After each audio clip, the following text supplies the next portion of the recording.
fighter pilot Alex Vraciu, alongside Filipino guerrillas, battled Japanese planes both on the ground and in the air on June 23, 1944. Lieutenant Alex Vraciu was photographed with Vice Admiral Mark Mitcher, the commander of Task Force 58, aboard the aircraft carrier Lexington.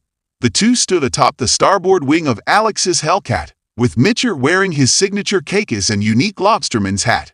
Between them, just below the Hellcat's canopy, were 19 rising sun decals, symbolizing Alex's aerial victories, and he was just 1 kill away from becoming a quadruple ace. At 25, Alex was undeniably the U.S. Navy's top fighter ace. A few days earlier, on June 19, Alex had posed for a more candid photo while flying his Grumman F-6F Hellcat as a member of Lexington's Fighting Squadron 16, VF-15. In just 8 minutes, he had shot down 6 Japanese aircraft using only 360 .50 caliber rounds. Back aboard the Lexington, he flashed a wide grin and extended 6 gloved fingers, capturing an iconic image that became part of the legend of the Great Marianas Turkey Shoot during the Battle of the Philippine Sea. During this one-sided engagement, U.S. Navy pilots and shipboard gunners destroyed over 300 Japanese aircraft while losing about 30 of their own. Despite holding a comfortable lead as the Navy's top ace, Alex faced competition from other aggressive aviators. Among them was 34-year-old Commander David "Dashing Dave" McCampbell, the commander of Essex-based VF-15. McCampbell had started June 19 with 2 confirmed kills and had increased his total to 9 by nightfall. Alex would soon be sidelined for a while. A few days after the Mitcher photo op, Alex and the other Fighting 16 pilots were reassigned to Pearl Harbor aboard the carrier Enterprise. Squadron personnel then boarded the escort carrier Makin Island, heading for San Diego for a 30-day leave. The Navy devised various promotional ideas for its returning top ace. Alex, recently promoted to full lieutenant, was offered the chance to fly a captured Japanese Mitsubishi Zero on a national tour. There was also talk of pairing Alex with Lieutenant Cook, a bombing 16 Dauntless dive bomber aviator, for a war bond drive, each piloting the aircraft they had flown in the Pacific. While these ideas were intriguing, Alex's primary goal was to return to combat. With his characteristic fighter pilot swagger, Alex later admitted, "I don't want to talk to a bunch of draft dodgers." During his leave, Alex was honored with a parade and stadium reception in his hometown of East Chicago, Indiana. More importantly, he rekindled a romance with Catherine Horn, a girl he had known since childhood. Catherine had grown into an incredible beauty during Alex's time away at college, flight training, and war. Yet even this whirlwind romance could not deter Alex from his desire to return to the Pacific. After a honeymoon in New York, Alex was temporarily stationed in Jacksonville, Florida, where an accommodating admiral intervened with Washington to get him orders back to the fleet. The urgent need for fighter pilots was pressing, with the Japanese threat emerging and the Navy shifting its focus from bombing and torpedo squadrons to bolstering fighter squadrons. Alex's sense of urgency was heightened by the fact that he was no longer the Navy's leading ace. On October 21, Dave McCampbell surpassed Alex with his 20th aerial combat victory. 3 days later, McCampbell claimed 9 more kills in an environment that had become a shooting gallery. Initially, Alex received orders to VF-9, the squadron that had replaced VF-16 just months earlier. However, when Alex reached Lexington's forward operating base at Ulithi, he learned that a November 5 kamikaze strike had knocked the carrier out of commission, and VF-19 was heading home. Determined to stay in the fight, Alex benefited from a second intervention, this time by Lexington's commanding officer, Ernest Litch, who arranged a transfer to the newly arrived VF-20 aboard the Enterprise. Alex was finally set to return to the ace race. On December 14, 1944, Alex began with 2 combat sweeps around Clark Field as part of the campaign to soften Japanese aerial defenses before the invasion of Mindoro, another major Philippine island. His early morning sortie involved mostly ground strafing due to the lack of Japanese aircraft in the air. Alex destroyed a Nakajima K-44 Tojo parked at Angeles Field, a kill not counted in his aerial tally. A second late-morning sortie led to the destruction of a grounded Mitsubishi G4M Betty at Clark and 2 Tojos at Tala Field. However, things went wrong when, while pulling out of his last strafing run at Tala Field, Alex's Hellcat was hit. Oil began gushing out of a hole above his oil tank and spraying into the cockpit, causing oil pressure to drop steadily. "I knew I was done for," Alex recalled. He climbed to 900 feet and turned west, following advice from the Enterprise intelligence officer to move away from the lowlands and toward the direction of the volcanic Mount Pinatubo. After adjusting his aircraft and opening the canopy, Alex began tossing out items from his plotting board and flight suit pockets, things he didn't want to have on him when he reached the ground. Climbing out onto the wing, Alex clung to the side of his Hellcat's cockpit for a few moments, which felt like an eternity, as he tried to distance himself from the lowlands. It was around noon, and he estimated his altitude had dropped to 400 feet.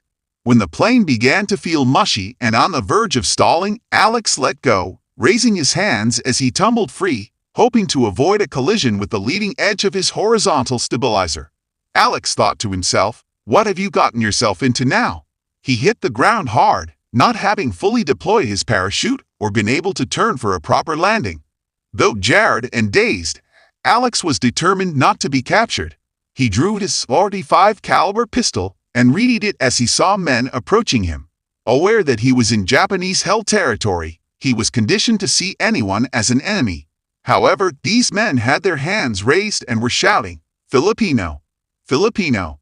No shoot!" Fortunately, Alex held his fire. They quickly helped him out of his oil-soaked suit and helmet, put a straw hat on his head, and dressed him in a shirt and a pair of pants so tight that he could only button the bottom two buttons.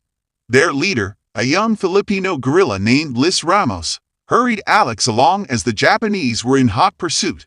Equipped with his .45 caliber pistol, knife, canteen supply of Brin tablets, and a money package, Alex began his unexpected journey as an American ace guerrilla in the Philippines. This journey was recorded in a remarkable day-to-day diary that he later shared with this author.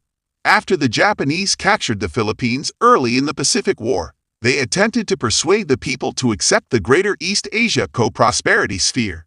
When these efforts failed, the Japanese resorted to arrests, punitive expeditions, and summary executions to suppress growing opposition. The Philippines' roughly 7,000 islands, spread across 1,000 miles of ocean, made it impossible for the Japanese to control more than a few populated towns at a time. With the Philippine constabulary demobilized, marauding bandits began looting the countryside and extorting tribute from defenseless farmers. Local vigilant groups formed to combat these raiders, eventually joining forces with escaped American and Filipino soldiers to create a significant resistance movement. By early 1943, clandestine operations by General Douglas MacArthur's Southwest Pacific Area (SOPA) Command began assisting and integrating major guerrilla commands. American and Filipino operatives identified four types of units: those centered around U.S. and Philippine Army troops, local units formed to combat banditry, groups emerging from political organizations, and a few lingering bands of roving outlaws. For most of the war, Luzon, with its heavy Japanese troop presence, infrastructure, and counterintelligence operations, was too challenging to penetrate. It wasn't until mid-1944 that SOPA agents managed to contact American guerrilla commanders in southern and central Luzon.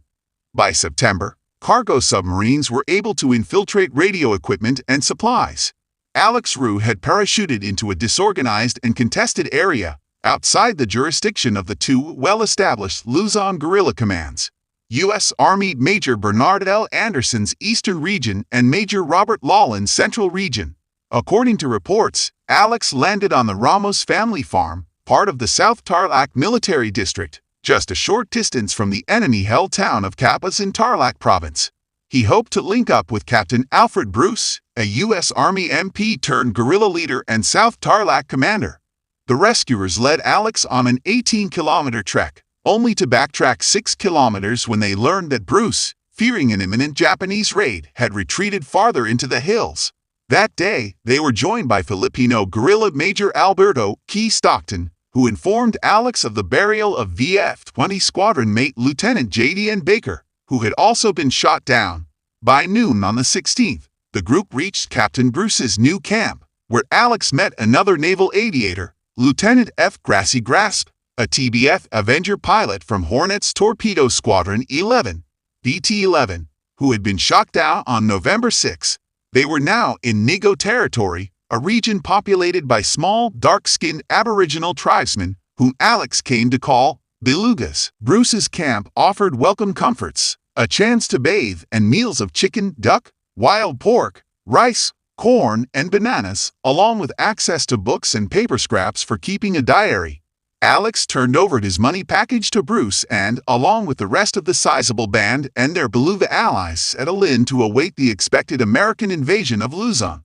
Documents indicate that Bruce's South Tarlac district reported to an Army lieutenant colonel named Wright, via Wright's executive officer, another lieutenant colonel named P.D. Sears.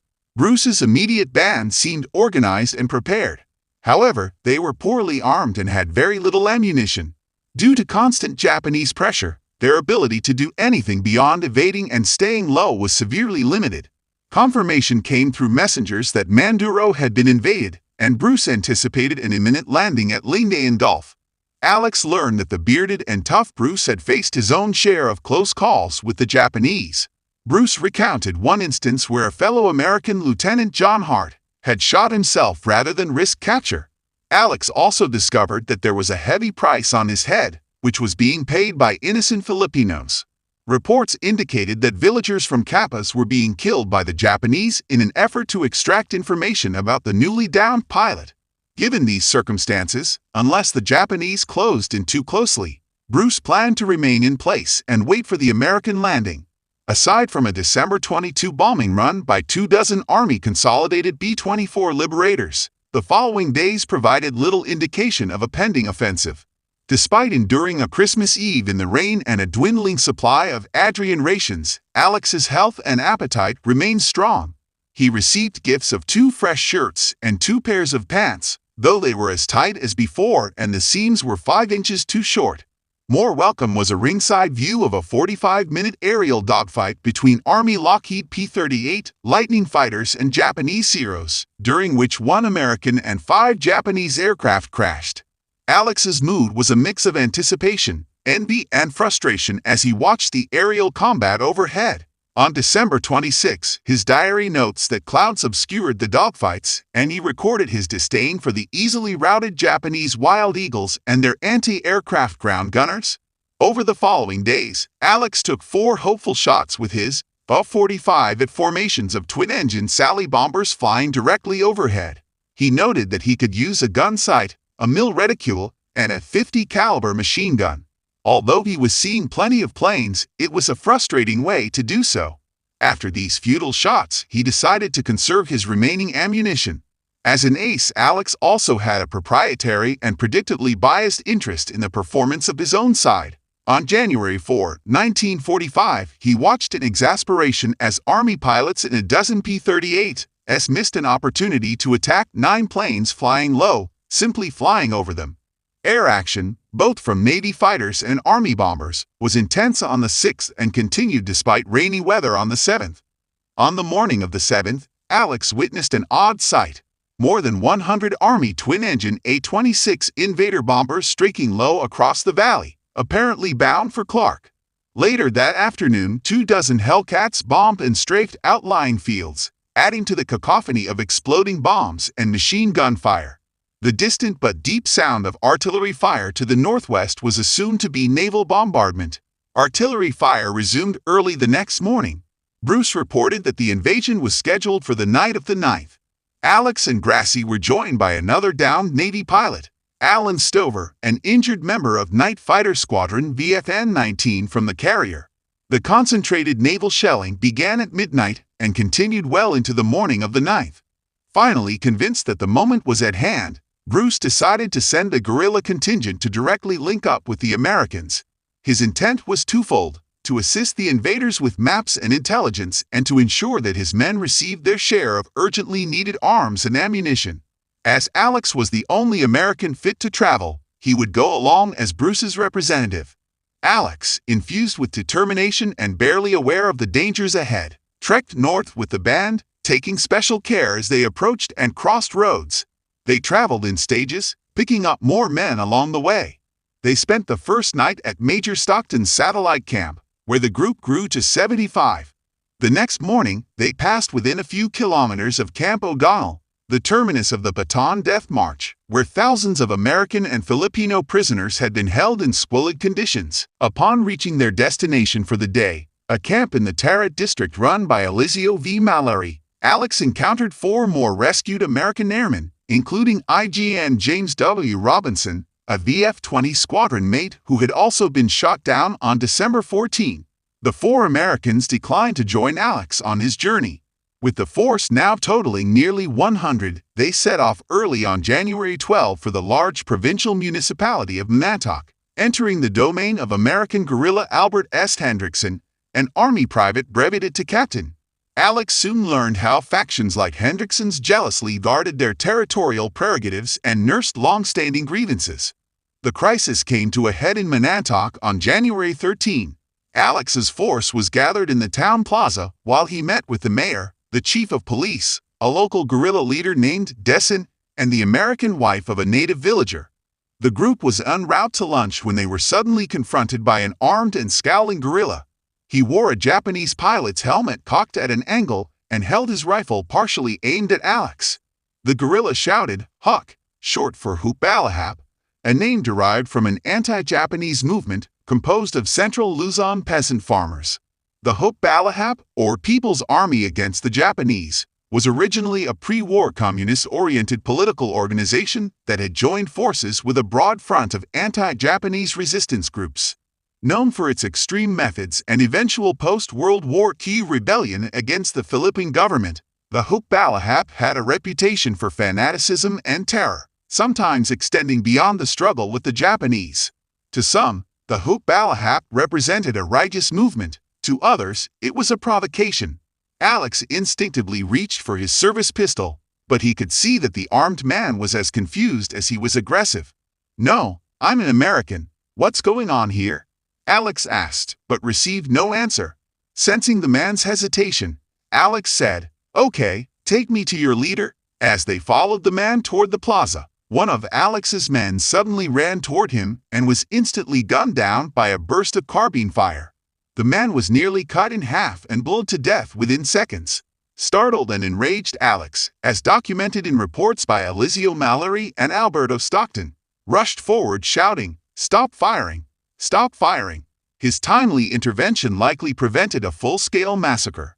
When the firing ceased, one of Bruce's USAF troops was dead, another was wounded, and about a quarter of Alex's force had fled in panic. The attackers turned out to be a contingent from Hendrickson's North Tarlac district, led by a Filipino officer named Clayto. The confrontation involved mostly shouted insults, with Clayto accusing Bruce of being a thief and a brute who did nothing but stay hidden in the mountains. Clayto claimed that Hendrickson, not Bruce, held jurisdiction over all of Tarlac province. Not surprisingly, Clayto's better armed forces prevailed.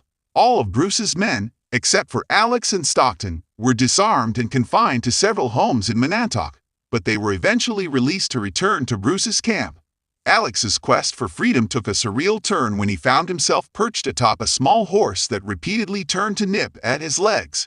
By midnight on January 15, Alex's group marched all night through the countryside with Japanese forces in pursuit to reach Hendrickson's headquarters near the town of Jonah. When they arrived mid-morning, Alex had his first look at the South Tarlac commander, and it was not a promising sight. Captain Hendrickson was a notorious drunkard, a heavy-set man who, fueled by liquor, often sent out men to attack and extorted Filipinos for food and alcohol. Hendrickson's rule was heavy-handed and impulsive, reminiscent of a gangster's lifestyle, and he seemed to wait for MacArthur's advancing troops as if they were expected to report to him. On January 16, an alert was issued. A sizable Japanese force was reportedly heading toward a river crossing near Hendrickson's camp. Armed with a carbine and 75 rounds of ammunition, Alex prepared for the impending confrontation.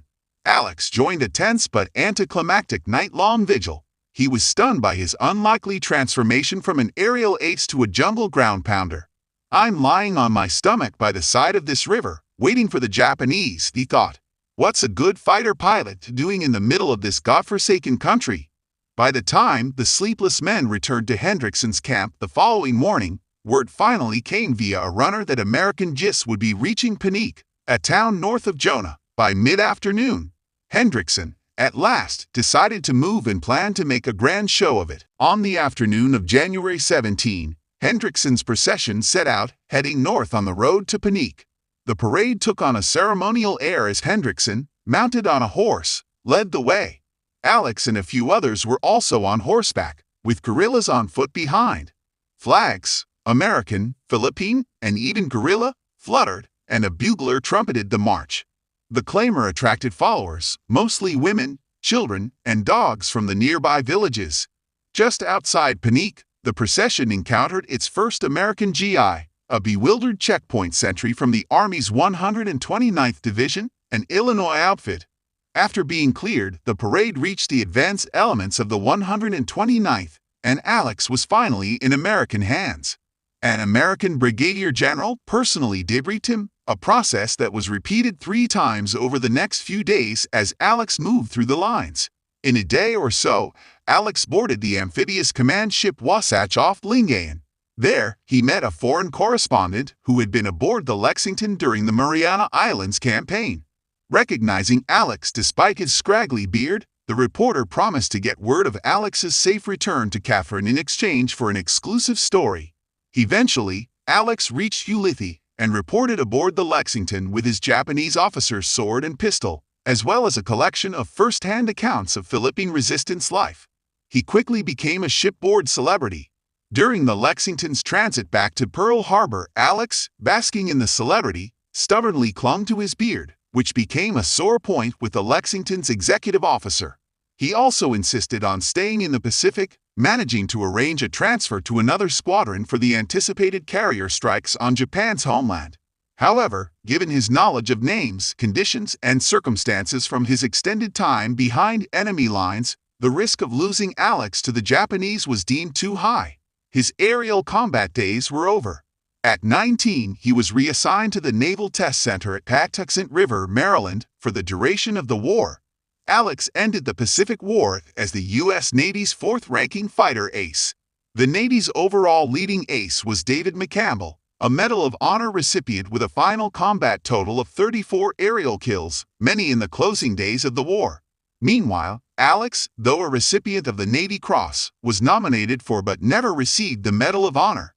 To this day, he remains a hero and a source of pride for his family.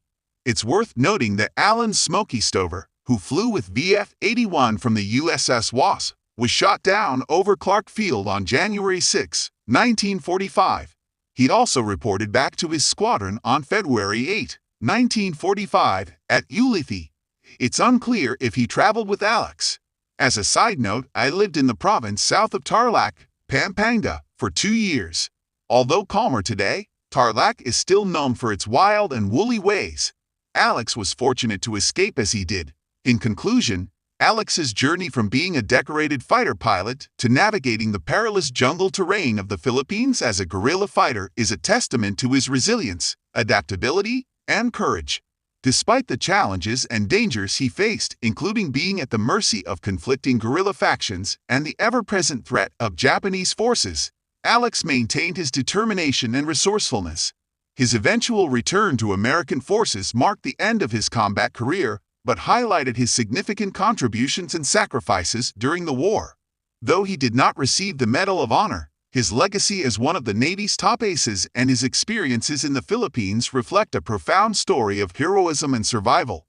His story serves as an inspiring chapter in the larger narrative of World War II, showcasing the bravery of those who fought not only in the skies but also on the ground, under dire circumstances. Alex's perseverance and dedication to his duty left an indelible mark on the history of the Pacific War and on those who knew him.